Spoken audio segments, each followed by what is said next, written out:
Hi. ഞാൻ എന്തായാലും ഒരു 2 ദിവസം മുമ്പ് ഒരു വീഡിയോ ഇട്ടുണ്ടായിരുന്നു.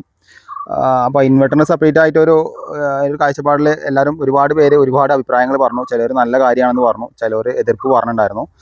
അപ്പോൾ ഞാൻ ഒരു ഉദാഹരണം പറയുകയാണെങ്കിൽ, നമ്മളിപ്പോൾ ഒരു വീടിൽ മൂന്ന് ഇതായിട്ട് തരംതിരിക്കാം. ഒരു ഏറ്റവും ലോ പറഞ്ഞു കഴിഞ്ഞാൽ അധികം ബഡ്ജറ്റൊന്നും ഇല്ലാതെ നിൽക്കുന്ന വീടുകൾക്ക് ഇലക്ട്രിക്കലിൽ അധികം എക്സ്പെൻസ് വരാൻ പാടില്ല.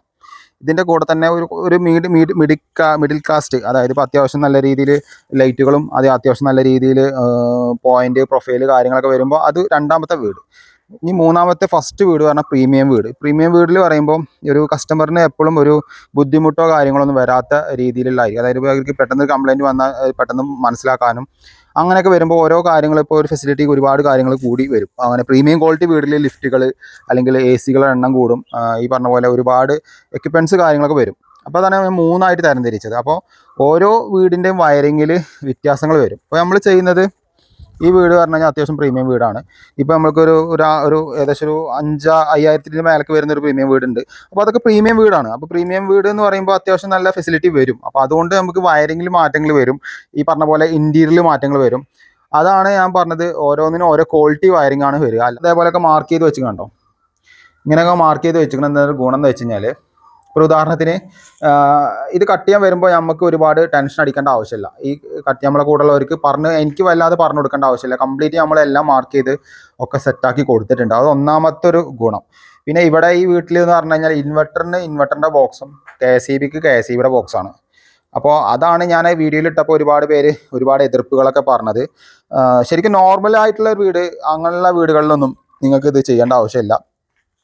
അത്യാവശ്യം പ്രീമിയം ക്വാളിറ്റി വീടുകളിലൊക്കെ ആണെങ്കിലേ, ഇപ്പോൾ ഇതിപ്പോൾ രണ്ട് ബോക്സാണ് എന്ന് വിചാരിക്കാം. ഇത് KSEB, ഇത് ഇൻവെർട്ടർ.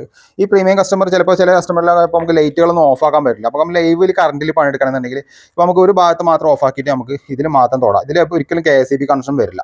ഇതിൽ ഇൻവെർട്ടർ കണക്ഷൻ മാത്രമേ ഉണ്ടാവുള്ളൂ. നമുക്ക് വർക്കിങ്ങിൽ ഒന്നുകൂടി ഈസിയാണ്. പിന്നെ ഈ കാലക്രമേണ വരുന്ന കംപ്ലയിൻറ്റുകളൊക്കെ ഇതിലൂടെ മാറിപ്പോകും. കാരണം ന്യൂട്രന് സെപ്പറേറ്റ് വയറാണ് ഇടുന്നത്, അല്ലേ? നമ്മൾ ഇൻവെർട്ടറിന് സെപ്പറേറ്റ് ന്യൂട്രൽ വയർ ഇടും, KSEBക്കും സെപ്പറേറ്റ് ന്യൂട്രൽ വയർ ഇടും. ഇൻവെർട്ടറിന് സെപ്പറേറ്റ് RCCB വെക്കുന്നവരുടെ കാര്യമാണ് പറയുന്നത് കേട്ടോ. അപ്പോൾ ആ വയറുകൾ തമ്മിൽ കൂട്ടിമുട്ടിയിട്ട് പോവില്ല. അത് സെപ്പറേറ്റ് ആയിട്ട് തന്നെ പൈപ്പുകൾ ഇതേപോലെ കട്ട് ചെയ്തിട്ട് ഇങ്ങനെ കൊടുത്തിട്ട് DBയിലേക്ക് വരും. അതാണ് ഇതിൻ്റെ ഉദ്ദേശം പറയുന്നത് കേട്ടോ. അപ്പോൾ കട്ടിങ് ഇപ്പോൾ ബെഡ്റൂമിലും കാര്യങ്ങളൊക്കെ ഏകദേശം നമ്മൾ മാർക്ക് ചെയ്ത് കഴിഞ്ഞിട്ടുണ്ട്. 2 ബെഡ്റൂം കഴിഞ്ഞു.